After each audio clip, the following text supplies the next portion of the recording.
সংস্কার নিয়ে যেসব বিষয়ে রাজনৈতিক দলগুলো ঐক্যমত্য হয়েছে তার সনদ তৈরি করে দ্রুত নির্বাচনী রোডম্যাপ দেওয়ার আহ্বান জানিয়েছেন বিএনপির স্থায়ী কমিটির সদস্য জনাব আমির খসরু মাহমুদ চৌধুরী।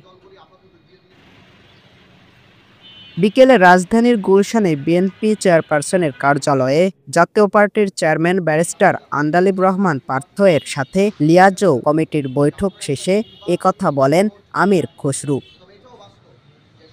তিনি বলেন, বিভিন্ন দলের ভিন্ন ভিন্ন আদর্শ, ফলে ভিন্ন মত থাকবেই। তাছাড়া যেসব বিষয়ে তারা একমত হয়েছে তার বাইরে সংস্কার করার কোনো সুযোগ নেই বলে মন্তব্য করেন তিনি। এর বাইরে যেতে হলে নির্বাচনী প্রক্রিয়ার মধ্য দিয়ে একটি নির্বাচিত সরকারকে আসতে হবে। নির্বাচন নিয়ে টালবাহানা করাই মানুষের মধ্যে শঙ্কা তৈরি হয়েছে বলেও মনে করেন তিনি।